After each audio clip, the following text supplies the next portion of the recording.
Yo, what's up mga kaibigan? Nali na tayo magkwentuhan. So, opisyal na nga nag-commit ang reigning NBA regular season MVP Joel Embiid sa Team USA para sa 2024 Paris Olympics. Mas pinili niya nga ito sa mga bansang Cameroon at host nation na France. At dahil dyan ay mukhang naging maliwanag na ang lineup ng Team USA.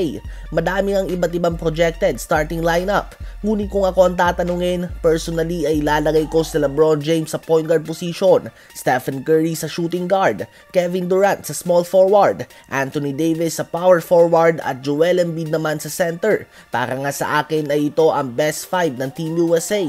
Dahil naglalaro sila sa mga natural position sila. Sinasabi lang nga si LeBron na small forward, ngunit alam naman nating lahat na siya nga ang main playmaker ng kahit na anong team na puntahan niya, unless andyan nga si Chris Paul. Ngunit other than that, mas komportable nga si LeBron na maglaro ng point guard position, at least offensively.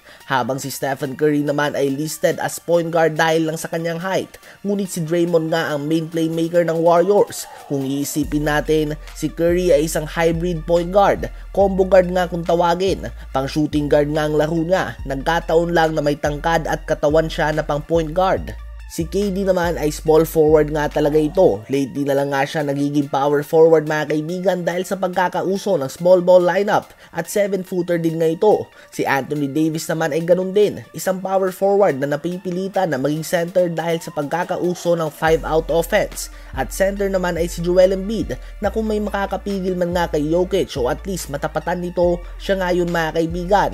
So ayan nga ang projected starting 5 ko mga kaibigan, assuming they are all healthy pagpatak ng Summer Olympics. Ngunit may iba din naman ang starting 5 ay si Stephen Curry, Devin Booker, LeBron James, Kevin Durant at Joel Embiid, o kaya naman si Jason Tatum o Kawhi Leonard instead of Devin Booker. Siguro nga depende na lang talaga sa matchup. Ang inaasahan na 12 players ng Team USA ay si Stephen Curry, Devin Booker, LeBron James, Kevin Durant, Joel Embiid, Damian Lillard, Kyrie Irving, Jason Tatum, Kawhi Leonard, Anthony Davis, Bam Adebayo at Draymond Green. Sa palagay nyo ba ay may makakatalo pa sa Team USA na ito? Ngayon ay pag-usapan naman natin ang unang preseason game na naganap kanina sa pagitan ng Dallas Mavericks at ng Minnesota Timberwolves. Nakuha nga ng Minnesota ang panalo kahit na hindi naglaro si Anthony Edwards, score na 111-99. Nanguna dyan ng 20 points si Karl Anthony Towns, 16 points, 7 rebounds si Naz Reid, 12 points si Shake Milton at 11 points, 5 rebounds, 5 assists si Nickeil Alexander-Walker.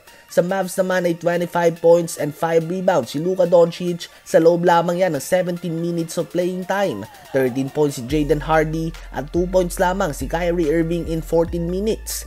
Hindi pa naman nagtodo ang mga players sa game na ito as expected. Ito pa lang nga ang unang preseason game. Ang susunod ay magaganap pa sa linggo at ito ay sa pagitan ng Dallas Mavericks at Minnesota Timberwolves ulit at Los Angeles Lakers and Golden State Warriors. As of now, injury report ay si Draymond Green lamang ang expected na out para sa dalawang koponan. Ito nga ang debut din ni Chris Paul para sa Warriors mga kaibigan. Ano ba ang masasabi nyo tungkol dito?